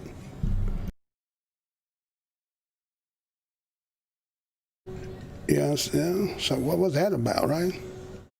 Mutiny on the bound, right? It looked like there was some mutiny on the bound happening out there. So maybe that was what that was all about. I'm saying, hey man, what y'all? Hey, I'm riding by, and this is how you treat me. I am, you know what I'm saying? I'm 46. You know what I'm saying? Again, like I said, have you seen something, mug walking in, it looked like, did y'all even hear about the fact that they said he couldn't get right in because the door was still locked and he had nobody to open the door? Somebody was doing some whole lot of planning. But as you see in these photos there, right, you're seeing some back turning. What that's about? What's that about? Can you imagine that? You know what I'm saying? The commander-in-chief, is he over the military too? And y'all acting like you know what I'm saying? Like that. I think that happened in New York, right, with de Blasio, right, when the police turned their back on him, right? Maybe that's what they, you know, maybe it's a little payback for some of that, right? Yeah, maybe that was a little payback for some of that stuff. Like, hey man, who y'all out here disrespecting like that? I'm 46. What y'all doing, right? Then, you know, again, for those, again, we talked the last show, we're talking about those who knows things about on that underground, right? There was a report, and there's some people who they heard this report and they was like, oh, wait a minute, there's something in there, right? There's something up in there. Well, maybe just in case you didn't see it. Do we want to go there? I think we should go there, right? Hold on. Let's see. Yeah, we can go there. No, should we go there? Yeah, go there. Go ahead, go there. Okay, because that goes set up on it. Okay, so again, there was another report that had came out. Now again, it depends on who you as an individual, who you went out here and again, you went through the process and who you supposedly picked, right? There's two sides to this, right?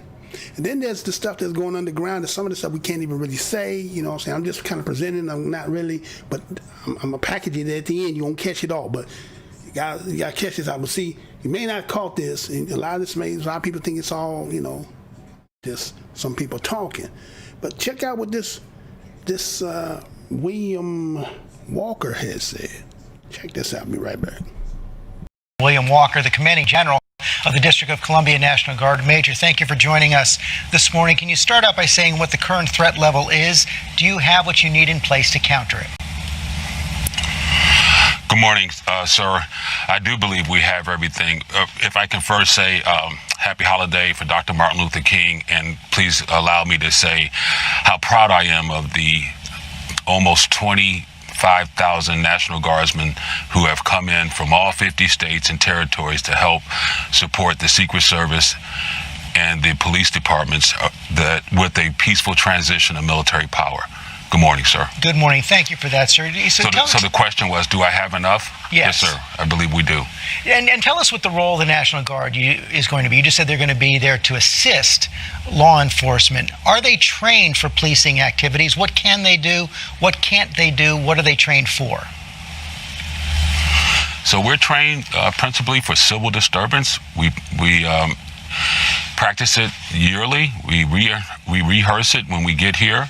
So we are to back up layered protection for the Secret Service, the Capitol Police, the Metropolitan Police Department, and the United States Park Police. So we are a part of the layered defense to ensure that the bubble that will be around the Vice President and the Vice President-elect and the President-elect, so that we can have a peaceful transfer of power. We do this every 4 years. not in this kind of force, so not with these kind of numbers. Not with these kind of numbers, but I would tell you that we've had close to 10,000 in the past. Tell me, the Secretary of the Army says that Guard deployed in the Capitol will be screened for possible insider threats. Can that be done this quickly? We have the technology. We do that every 4 years as well. So what happens is they're screened before they leave their state, and what it is a credentialing process. So they're screened, and then they're repeatedly screened until they are actually put on the street. So what does that entail? And even then, we could pull somebody off. What does that entail? Are they asked if they believe this was a legitimate election? Questions like that? No, it's all about their the background. So a regular background check is enhanced with more screening, more details, and it's layered. So the FBI is part of it, the Secret Service is part of it, and once they are certain that there's no insider threat, then that soldier, guardsman or airman is given a credential. What does it say to you about the situation we're facing today that soldiers have to be screened for an insider threat? Well, we already screen. To join the United States military, you go through a series of background checks. So every guardsman, every military person is screened to make sure that we know our soldiers and airmen. So it's just another layer, and then a layer on top of that, just to be absolutely certain. But everybody joining the military is screened in, and for an event like this, you're screened out. Are you confident you have the situation in hand? I am, sir. Major, thanks for your time.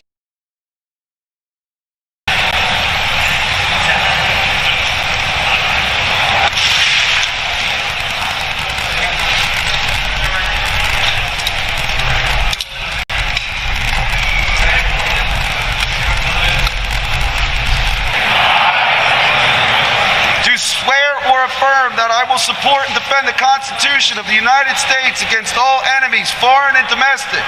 That I will bear true faith and allegiance to the same. That I take this obligation freely, without any mental reservation or purpose of evasion. The duties of the office of which I'm about to enter, so help me God. I appoint you as United States Capitol Police Special Officer for the period starting today to January.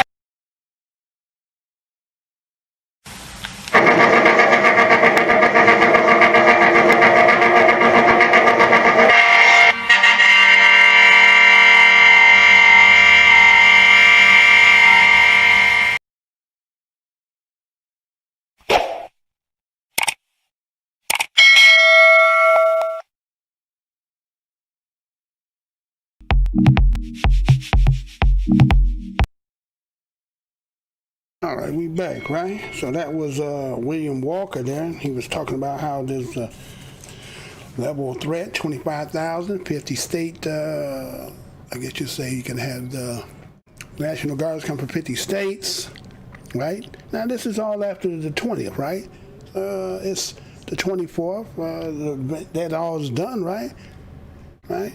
He said that this was a peaceful transfer of military power. Did you catch that? They said it was a peaceful transfer of military power. He didn't say transfer for them to run business. This is on a military power. So, okay. Some people say, okay, well, yeah, that was for that little bit. That's over. Okay, well, obviously this is still going on. And then I'm going to show you something else that came out after that. So you have to kind of say, there's something going on here, y'all. There's something going on here, right? And so, let's see.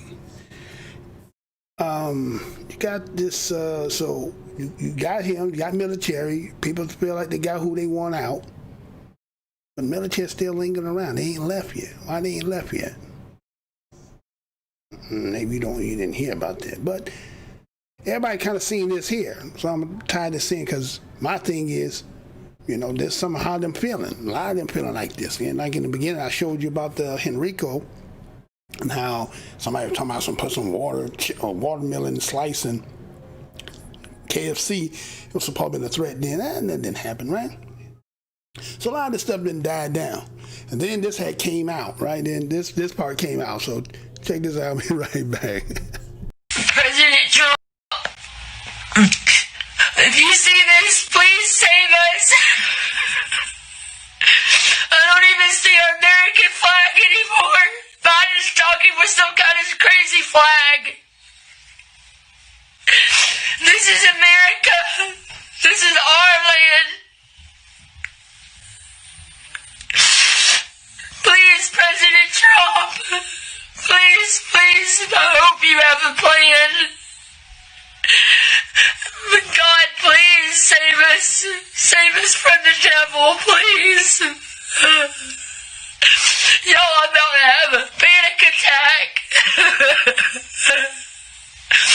This is our country. Our country. This is awful. God, please save us, please.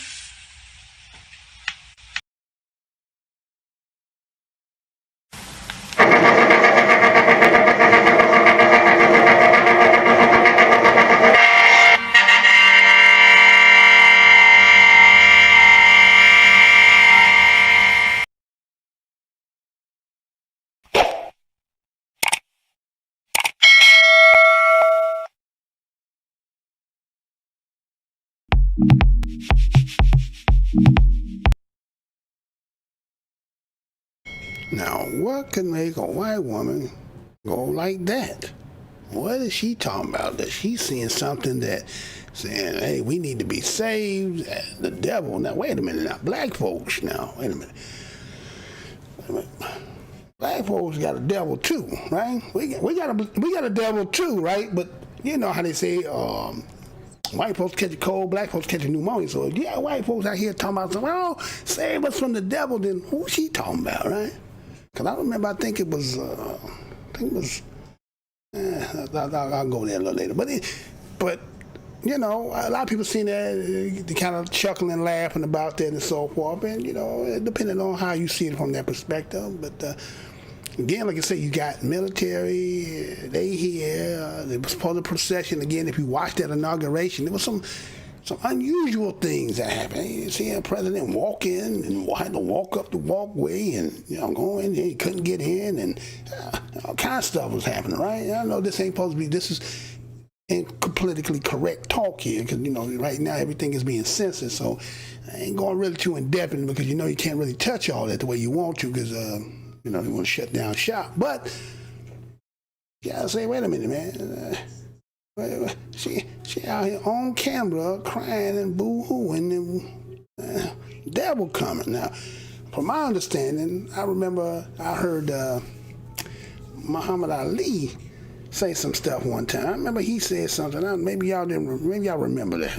Maybe he said something, because I'm trying to figure out if white folks got a devil. Who the devil is after y'all? Because, you know, I understand it. Now, you know, although everybody's not with the devil talk, right? You got good white folks that you hang with and marry to, and I get that. But we, you know, when we talking about the boogeyman and Baba Yaga, right? We all kind of got one. Or we used to have one. A lot of people kind of forgot about some of this stuff. But anyway, I just wanted to recollect your memory. Remember when Muhammad Ali had said this? Check this out. I'll be right back.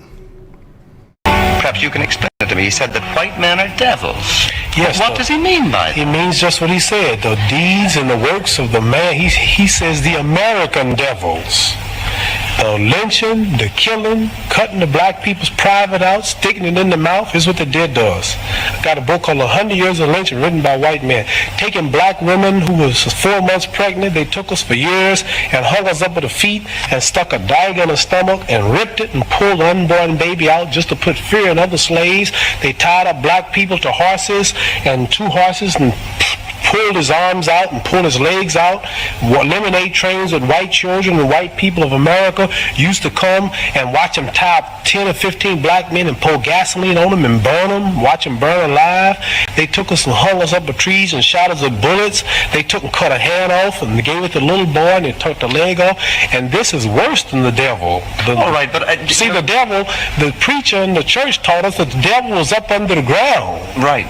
And he'll wait till he died before he burned burn us up. This white devil in America was worse because he burned us while we was alive. He didn't wait till we died. So what I'm trying to say is the deeds and the works. And I think this, if Elijah Muhammad can stand in America for 42 years before my little black self was born and say that the American white man is the devil, then the white man should get up and say you are a lie and carry him to court and say we are not the devil. Not one American, not one government official, one mayor, one senator, none of them will stand up and say that they are not devils and this man is lying. So what am I to do?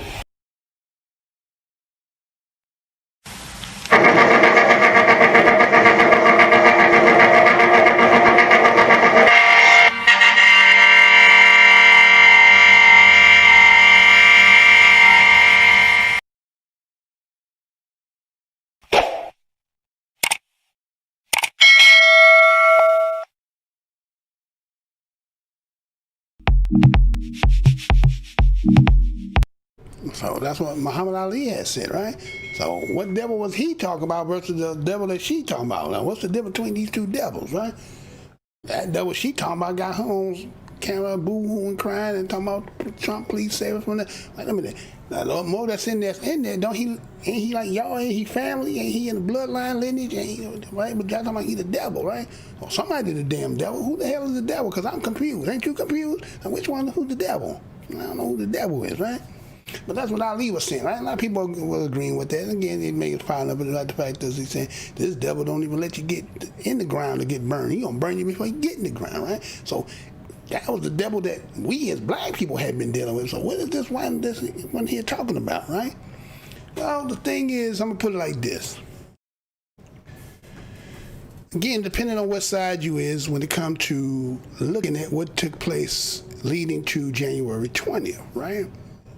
And again, if you still, there's people in the underground, and some of them say that there's crazy talk, and then the conspiracy talk, and all that stuff, right? But I had seen something. I was doing some research, and I came across something. This is going to be very interesting. You're going to have to see it for what it is. Again, I'm not really going in details tonight because this is one of these shows that, again, the stuff that I'm talking, you know what they doing to a lot of our brothers and sisters in this corner, right? But I want y'all to have to know, just in case you thought you knew, you got to come with your own understanding and you got to figure this one out, right? So you gonna figure this out. Now I'm gonna let me see. Let me show you before I do this. Before I read this to you. Have you ever heard of this here? You ever heard of that? Transition Integrity Project? You ever heard of that? Now, I'm going to read this to you. But the thing is, like I said, you have to look at this for what it says. Then you have to ask yourself what really took place. Now, again, I'm just going to read it to you. So, let me go ahead and read this to you, and then you have to tell me, and you have to say what you think it is, right? All right, so let me go ahead and read this.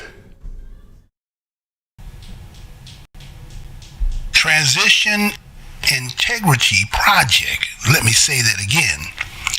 Transition Integrity Project. The Transition Integrity Project, known as TIP, was a series of June 2020 political scenarios exercises in the United States involving over 100 current and former senior government and campaign leaders, academics, journalists, polling experts, and former federal and state government officials. The exercises examine potential disruption to the 2020 presidential election and transition. TIP is not an organization, but rather a short-term project run under the auspices of the organization Protect Democracy.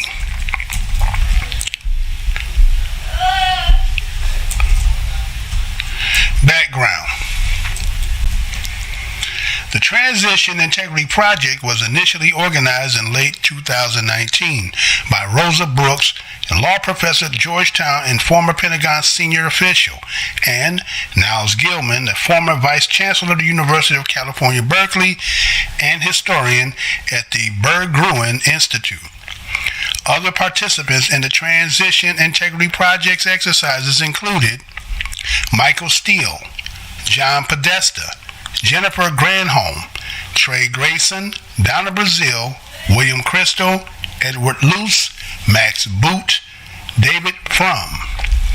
The Transition Integrity Project, TIP, was launched out of concern that the Trump administration may seek to manipulate, ignore, undermine, or disrupt the 2020 presidential election and transition process. History and context. Peaceful presidential transitions are seen as a hallmark of Republican democracy in the United States.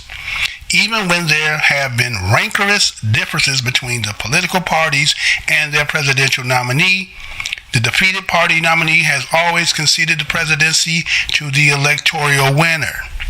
TIP was motivated to do a short-term project by their assessment that the November election would be marked by a chaotic legal and political landscape.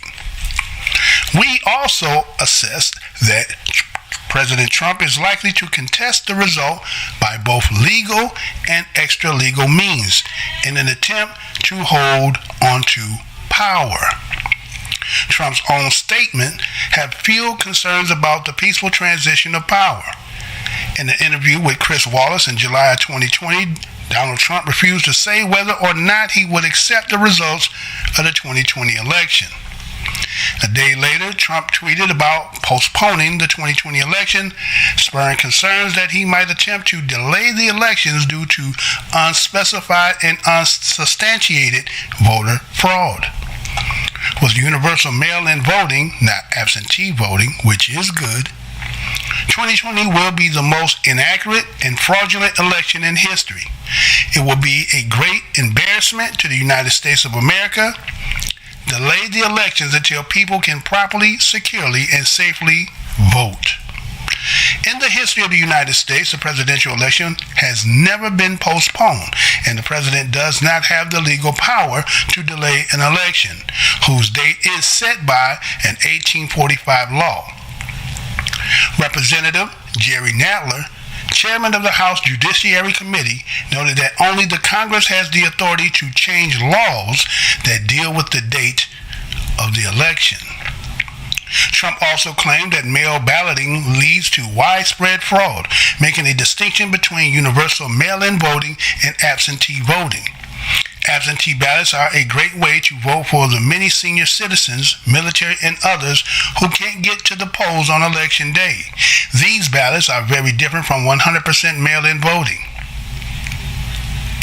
which is ripe for fraud and shouldn't be allowed. Fact checkers say there is no evidence of substantial fraud. Known instances of such frauds are very rare, with one database finding 491 cases of absentee ballots that officials identified just 372 possible cases of double voting or voting on behalf of the deceased people out of about 14.6 million votes cast by mail in 2016 and 2018 general election, or 0.0025%. All mailed-in ballots in all states were verified before they are counted, regardless of whether they are cast in an all-mail state, said Wendy Underhill, Director of Elections and Redistricting at the NCSL. Trump has also claimed that Democrats' efforts to expand the availability of mail-in voting and ballot collection will result in widespread voter fraud. Democrats see this as Trump laying the groundwork for a contested election. This outcome could be especially likely in the event of a so-called red mirage, which Trump appears to have won on election night, but actually loses after all the mail-in ballots have been tallied. Democrats also became concerned that Trump might interfere with the ability of the United States Postal Service to deliver ballots. In September 2020, a federal judge issued an injunction against the recent USPS actions, ruling that Trump and Postmasters Louis DeJoy were involved in a politically motivated attack on the efficiency of the Postal Service, adding that the 14 states requesting the injunction demonstrated that this attack on the Postal Service is likely to irreparably harm the state's ability to administer the 2020 general election. On September 25, 2020, Donald Trump repeated his concerns that ballots were a disaster, and he refused to commit to a peaceful transfer of power, insisting on a continuation of power instead. War games, the methodology. In the summer of 2020, Chip conducted a series of war game exercises. The scenario examined by Chip included 1. Game 1, ambiguous. The first game investigated a scenario in which the outcome of the election remained unclear for election night and throughout gameplay. The results from 3 states are in contention and ballots are destroyed in one of the states, making it unclear who should have won that state. Neither campaign is willing to concede. 2. Game 2, clear Biden win. Biden wins both the Electoral College and the popular vote. Trump alleges fraud and takes steps to benefit himself and his family by ultimately hands the White House over to Biden. 3. Game 3, clear Trump win. The third scenario stated with an Electoral College victory for President Trump, 286 to 252, but a popular vote win, 52% to 47% for former Vice President Biden. In this scenario, Biden refused to concede, convinced the Democratic governors of 2 states that Trump won to send separate slates of electors to the Electoral College, encouraged 3 states to threaten secession, and convinced the House of Representatives to refuse to certify the election and declare Biden the victory. 4. Game 4, narrow Biden win. The final scenario explores a narrow Biden win where he leads with less than 1% of the popular vote and has a similar lead at 278 electoral votes. The Trump campaign sows chaos, but Senate Republicans and the Joint Chief of Staff eventually signals that they accept Biden's win. Trump refuses to leave and is removed by Secret Service. Conclusion. In August of 2020, Chip released a report outlining its finding and recommendation. The report stated, "We assess that the President Trump is likely to contest the results by both legal and extra-legal means in an attempt to hold on to power. Recent events, including the President's own unwillingness to commit to abiding by the results of the election, the Attorney General embrace of the President's groundless electoral fraud claims, and the unprecedented deployment of federal agents to put down left-wing protests underscores the extreme length of which President Trump may be willing to go in order to stay in office. The report's intention was to aspire the necessary changes to ensure a fair election in 2020. These risks can be mitigated. The worst outcomes of the exercise are far from a certainty. The purpose of this report is not to frighten, but to spur all stakeholders to action."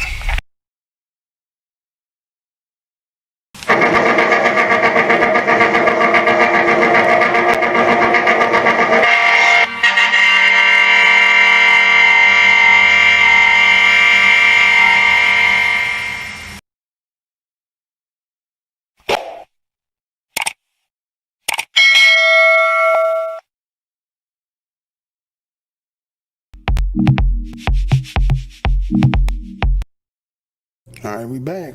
So, was that the script? What do you mean, Mr. Blows Your Mind? Was that the script? What were you talking about, Mr. Blows Your Mind?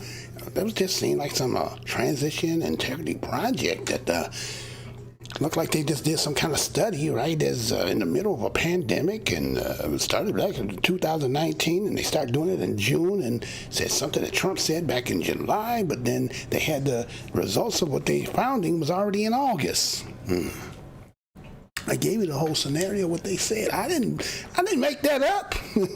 I read it for you. You understand? Go see it for yourself. Again, is what you thought you seen and what was done with it was. Now again, depending on what side of the picture you want. You might be pro this one and anti this one and anti this one and pro that one. But what was that? And why was that laid out like that? And so, well, this is game. We're trying to see the scenarios, and this is what we think will happen, and then the scenario, what we came up with is what end up being happening. So I have to ask you. You have to ask yourself: can somebody, manipulate you in such a way that it all had been played out already, but you didn't know it? What was that I just read? I didn't make it up. You see where I got it from? You can go Google your damn self, right? So you go look at it. I ain't gonna go too in depth in it. I read it for you, so So what you saying, Mr. Blowman? Well, how about this? Say there's something going on, there's some kind of agenda going on, right? Somebody swearing to the agenda, right? Now I'm not pro any of them because I'm Black American descendant of slaves. Got no hat in the race. But I know I see what I see. And, I see that, people you can't say certain things and everything being restricted. Okay. Then this came out the other day. Because, see, in the underground, they saying certain things, too. And I said, okay, well, I'm not in the underground, but I'm looking at what's on 2579, all the other stuff we watching. And then I seen this. And I was like, oh, snap. So might be some truth to this, right? Now remember earlier in the show I showed you that they kicked out the guards, right? They kicked the guards out. They had to go sleep out. And then I kind of showed you something that, unless you was paying attention, you would have seen that, which is you seen how they was, doing what they was doing. And then yesterday, this came out. Check this out. I'll be right back, y'all. Thousands of National Guard troops could stay in our nation's capital even longer, over fears, some say, of potentially more protests. This just one day after troops were forced to take breaks in a parking garage near the Capitol building. Lucas Tomlinson is live in Washington with more as we learn some of the troops have tested positive for COVID-19, Lucas. That's right. Good morning, guys. The National Guard now says as many as 5,000 troops, that's a whole brigade, will stay here in the nation's capital until mid-March. Senate Republican leader Mitch McConnell joined the chorus of lawmakers from both sides of the aisle demanding an explanation about why American troops were tossed out of the Capitol. I don't think a single senator feels that was acceptable. I'm glad the situation was resolved, and I hope we learn exactly what happened. Your Congress and your country appreciate all you've done to secure the Capitol and the inauguration. As you mentioned, well over 100 National Guardsmen out of 26,000 deployed to Washington have tested positive for the coronavirus. Seeing soldiers in the parking lot sparked outrage across the country. The National Guard blames the Capitol Police for the snafu. The police deny the accusation. As you heard a short time ago, New Hampshire's governor wants his troops home ASAP. The topic of the parking garage never came up at the White House press briefing yesterday, but President Biden reportedly called the National Guard chief to apologize about the incident. Now, if you're a pilot or sailor aboard the aircraft carrier Nimitz in the Arabian Sea right now on a 10-month deployment, or a member of the Ranger Regiment, you might not have much sympathy, but everyone agrees the optics of this were just not good. Will, Jed, Pete? Lucas, you're spot on. You've used a different example in every hour, which is very impressive. And you're right.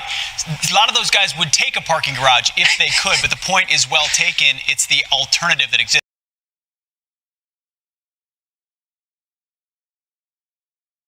Squeal! Squeal!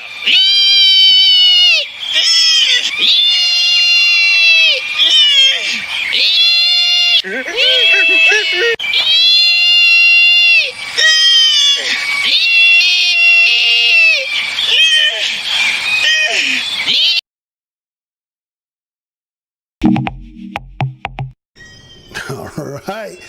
Somebody about to charge it to the game. They stand till March? March. Oh, they got COVID now, right? So they're going to stay to March. 5,000 of the 25,000 going to stay to March. March? Something happening in March? Is there something going to happen in March? Those who in the underground might know. I'm just saying, hey, we just have to let time tick. See, I'm not going in depth, but I'm staying within the rules and regulations. That I'm just, for those who avid watchers over here, you know, I'm giving you something. I'm giving you some fat to chew on. I gave you something that showed you a script. I showing you the news saying something. So it's all about whether they're going to manifest or not. Because it seemed like originally when you seen in the beginning of the show, it showed you when they was raising their hand and saying it. At the end, if you would have heard, you would have heard them say, well, it was going to stay to the 24th, which is today. Then yesterday, before the 24th came, they came out and said, oh, no. They call COVID. They're going to stay till March now. Wait a minute, damn, March? Mid-March is about the same time now, right? About 12 months, really? So, okay, well, maybe they do got COVID and they got to stay. Maybe that's what that is, okay? So, I'm just giving you a little something. Just in case. You might thought, I mean, if you looked at that whole thing and seen how it went down, it just, if you've seen enough of them, you say, this one is very unusual the way they did what they did, right? Some people are elated about it, right? Some people, they get mad at you. They hang the phone up on you and everything, right? It's okay. It is what it is, right? But, again, integrity. Transition Integrity Project says something that was laid out long before. I don't know how you can lay out some scenarios and then somehow you kind of like a prophetess or a prophet that some of the stuff you said, that's the scenario went out. It kind of played in that way. And then look at some of the players that was a part of it and so forth. Okay, here's what it is. Now, again, I'm a descendant of slaves. It don't make no difference to me. Again, like you see on the thumbnail there, right? You know, we just kind of like observing, right? You know, on the plantation, you got new massa.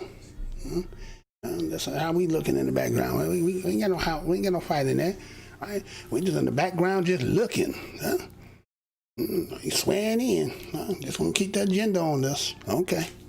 The first thing talking about right now, right?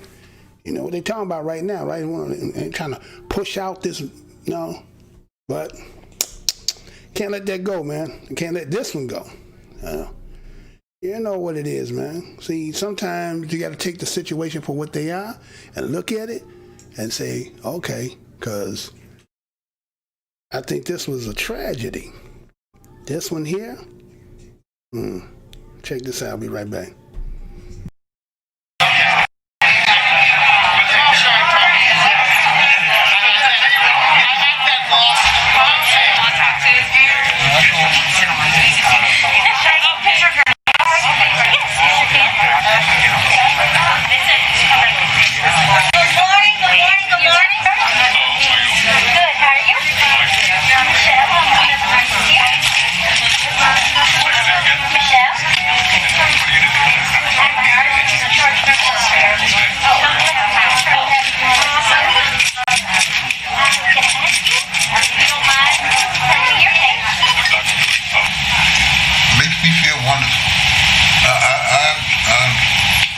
I don't have any qualms about it at all. You know, I feel quite proud of myself of doing something like this. You know, it's just a small thing that can help zillions of people in this country. This happening now. We have sad news to report. We learned that Baseball Hall of Famer and former home run king Hank Aaron has died. A black man is getting a standing ovation in the Deep South for breaking a record of an all-time baseball idol.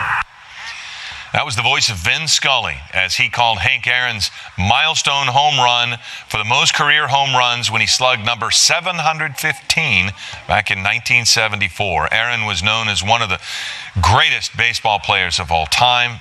85-year-old Atlanta Braves legend received his coronavirus vaccine a couple of weeks ago.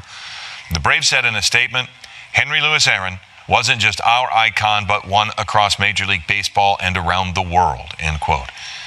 He was 86 years old, and that is sad news today for all of us.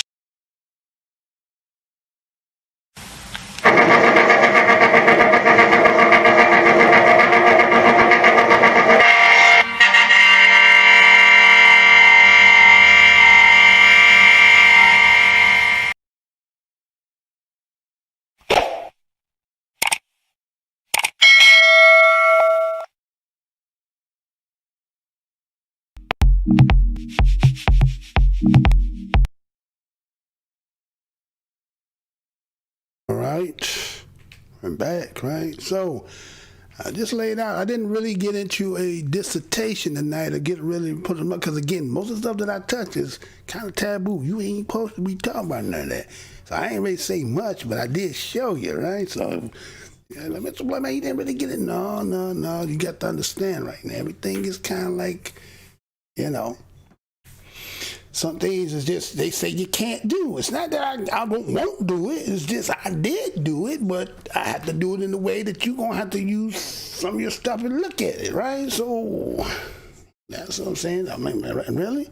Right? 86 years old. Why are you taking that, bruh? You heard me say, oh, so disease of y'all can do it. You understand what I'm saying? Like, wait a minute.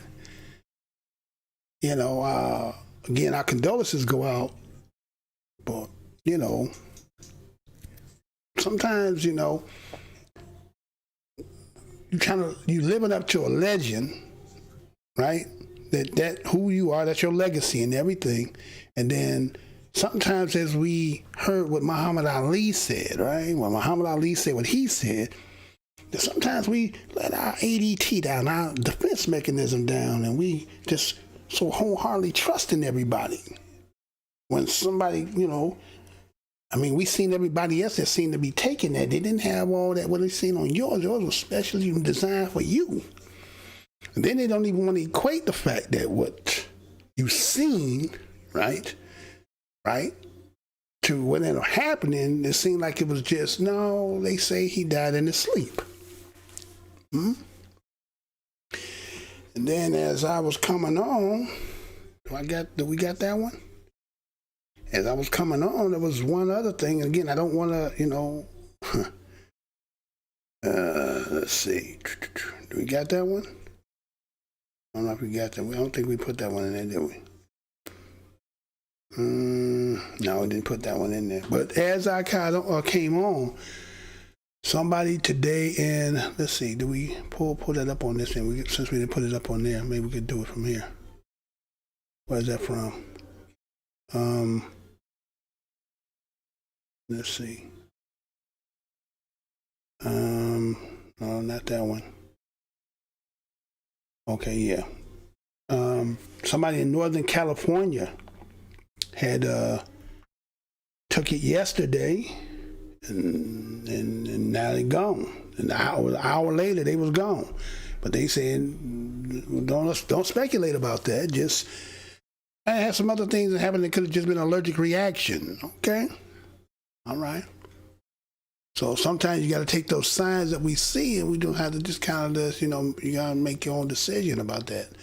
I'm not here to say pro or anti. I'm just saying, ironically, right? The ironicness of, I think Hank Aaron took his on January 6th, and like 2 weeks later, right? Now, I thought that somebody at that age of 86, what's the purpose of you taking that? Because technically, when you're talking about inoculations, isn't it giving you isn't that what we come to understand, is that they're giving you, like, say, when you're talking about flu shots, aren't they giving you the flu so that your antibodies stuff can build up? So, okay. So somehow they're giving it to you, you know what I'm saying? And anyway, like I said, I can't get into it. I don't really want to get into it, right? Because otherwise it'd be the last show. You have to try to find me some other way. But anyway, I just wanted to bring some of the things, because again, I've been off for a whole week, sitting back, watching, observing things. I don't know if I want to do this a weekly thing and try to get a little more, but I just pick up some of the things and kind of just do a recap to show. And again, it's the way they got it right now, people, I mean, not really on the line doing what I'm doing here. What you got here, I don't know whether you knew any of that, the tip, and then the point of the agenda was about the disabled was just some fact to chew on, like, understand that even in that incapacitated state, they don't see you no different than if you are in your able-bodiedness, right? So, Take it for what it is, man. Y'all got to be safe out here and be careful. And last time we talking about if we thought it was going to be the blackout and all the whole thing. Well, you know, but that there, something to look at. Military going to be there now till March. If you want anything about that underground stuff and know what they talking about, what does that correlate to what they talking about under that underground? So, again, one thing, Mr. Spencer, 620 out there, Terenzo Jones, Leonard De Yuda, brothers that was in the house. I appreciate that y'all come through, listen to a brother. I know the show wasn't like what I wanted to because, again, I was touching too much stuff that's kind of taboo. You can't really get in depth. It would be different like if we was face to face or, you know, on the phone call, but on here, you know, some people gonna share it around. Next thing you know, be like, hey, Mr. Blake, my channel gone completely. But anyway, I appreciate each and every one of y'all again. This is the most hated show on the black corner of the internet. I'm trying to come on as much, but my schedule just haven't been allowing me to do it. But at least if I don't get at least once in the week, I'm trying to get on as much as possible. Again, those who want to help me in some kind of way, you can go over to my other channel, which is Black MINDZ TV. Just subscribe over there. I'm trying to get that up to 1,000, and that will help me to do some other things. But if you haven't, just do that for a brother to help me out. You know how it is right now. I mean, I am the most suppressed been in the business again since 2012. You can't tell my views or I'm going backwards.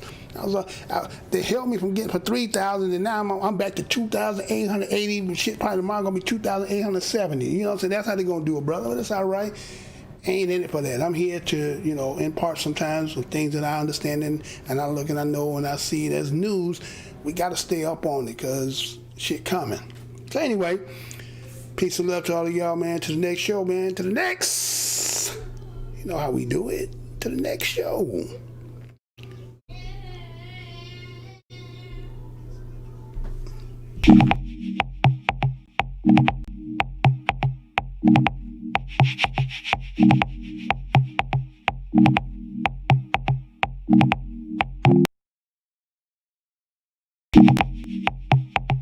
You